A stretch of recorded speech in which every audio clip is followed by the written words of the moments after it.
Mimics are monsters in disguise. They're more than meets the eye. First found in the Monster Manual for Advanced Dungeons & Dragons 1977, they were shape-changing creatures found in dungeons that wait for prey. Now, stereotypically disguised as a treasure chest, mimics can really be anything. Although in first edition, they could only look like wood or stone, and that was changed later for other editions.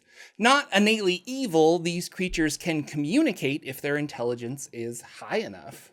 Hello everybody, Jordan here, the PH is silent, and in 1983, Ed Greenwood wrote an article in Dungeon Magazine issue 75 called The Ecology of the Mimic. And this kind of defined mimics going forward as Dungeons & Dragons evolved. Mimics get divided into two groups, the larger killer group of somewhat mindless mimics that hunt, prey, and eat a lot. The other group are the more intelligent mimics who can speak a unique mimic language as well as common, undercommon, dwarvish, and potentially others. Although later this was updated to be more of a telepathic communication. Now, Ed's take on mimics was similar to the chromatophores in squids and octopuses. The mimic camouflage is similar to these real-life creatures, and he states that mimics have the ability to shift pigmented liquid between their interior and exterior body cells, and this allows them to mold their body into shapes and color it accordingly. Internal organs hold the pigmentation so that it can be pushed to the outer layer of skin in various amounts. Now, mimic skin is very tough, and without the pigmentation, it appears gray. There are other monsters that hide in cavernous places and try to trick players, such as ropers as stalagmites and piercers as stalactites, but the mimic is a true shapeshifter, and it can appear as many different types of objects. The mimic was originally drawn as a monster treasure chest and has thus been associated with treasure chests ever since. The concept made its way into other fantasy games, both traditional tabletop games and video games. Quietly screams in Dark Souls. Final Fantasy, ToeJam and Earl, Borderlands, Magicka, Enter the Gungeon. I'm playing Rogue Legacy 2 right now, and it has mimics. And of course, Dark Souls. Still quietly screaming in Dark Souls. Still, the Mimic was mostly a box creature at the time of first edition, and related to this is the Trapper, which is a creature that takes on the appearance of a stone floor. Now, Trappers didn't make it into the future editions of Dungeons & Dragons, and Mimics were kind of expanded on to cover the more shape-changing beings and things that aren't the real thing, you know.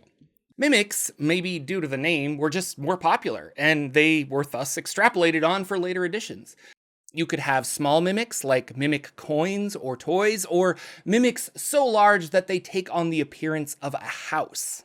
Beds, doors, paintings, tables, outhouses, just about anything can be a mimic. This video could be a mimic. How much do you trust your pet? A fun encounter could be a fallen warforged in Eberron, but really that mechanical body is a mimic.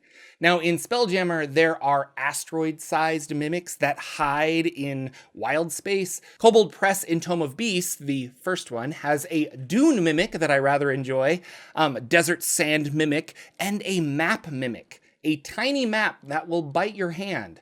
Have you ever wanted to sell your party a map only to have it attack them when they open it up? Me too. Mimics attack with teeth and pseudopods, reminding me of terrifying shape-shifting clams. They also excrete a sticky glue all over their body, so touching one with your hand with a weapon, it will stick to the mimic.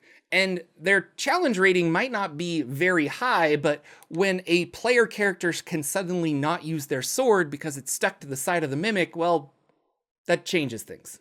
Mimics don't have eyes per se, but patches or receptors that are all over their body that take in heat, light, and vibration.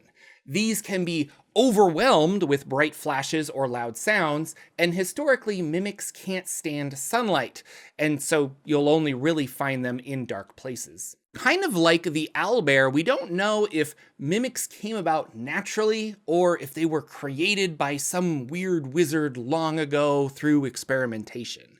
First and second edition D&D said that mimics were created by wizards to protect their treasure, which I don't think they ever made a create mimic spell available for players, but that would be really cool. Now in third edition, their type was changed to aberration to be on par with creatures that are from the far realm, which they were then considered. And in fourth edition, they were magical beasts. And in fifth edition, they're called monstrosities. Although I should point out that in fourth edition, they also did clarify them as creatures of the far realm, as well as fifth edition. There are object mimics, which are mimics that can take on the form of inanimate objects. But it should be noted that there were also impersonator mimics who can take on the shape of animals or even people.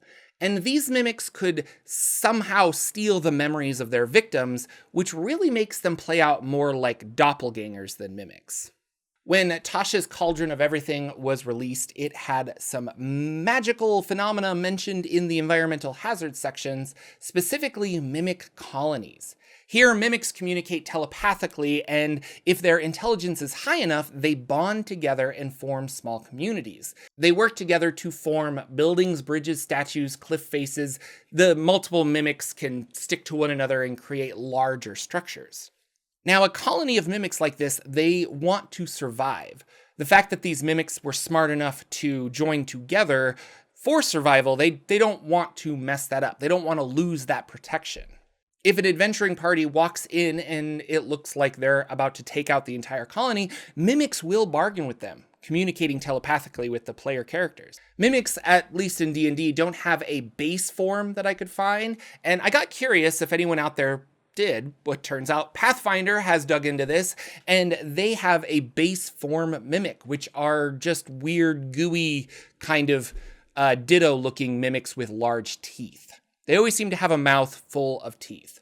And it's unclear to me how mimics reproduce, but I imagine it's some kind of asexual reproduction where they split off into two at some point in their mimic lives. And when you kill a mimic, remember that its skin is an excellent ingredient for polymorph potions.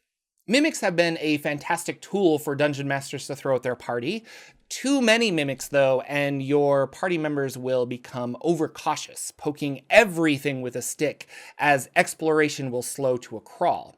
Now, to circumvent this issue, I wanted to bring up a fun adventure that I found. It's called The Black Wield by Mike Shea, aka Sly Flourish. It was published in issue 16 of Arcadia by MCDM Productions, and the whole idea is that the mimic, or a group of mimics, the mimic colony, is living within a city or a small community, and they're acting like a parasite. They never kill off the entire community in order to keep their food sources going and allow more people to come in. They want to live under the radar.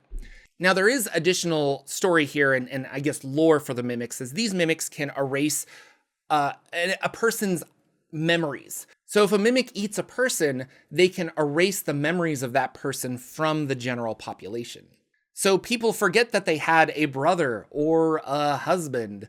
They are confused why they have bags of dog food but no pets. I recommend this adventure. It's a fun mystery, and for the players, it ends in a battle with a lot of mimics. Links in the doobly-doo down below. If I really wanted to incorporate mimics into a campaign, and not just as a generic dungeon monster, but to really highlight them as a monster and make them the center of the campaign, I think I would associate them with doppelgangers and even changelings.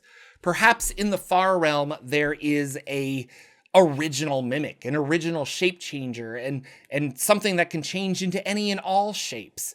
And mimics and doppelgangers are cut off from this creature. Little bits that get cut off and make their way into our realm form into mimics or changelings. But honestly, maybe changelings is too far because that's a player character. So we'll just stick with doppelgangers.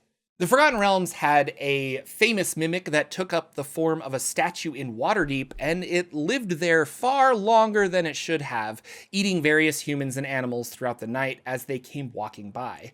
This mimic was intelligent, and it was careful not to leave witnesses. It got away with a lot of murder before the guards discovered that there was a large pile of bones in a nearby sewer access.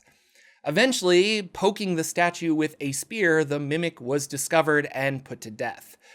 Despite mimics hating the sun, I think it's a fun idea to play around with this, where they're a statue in a center city square.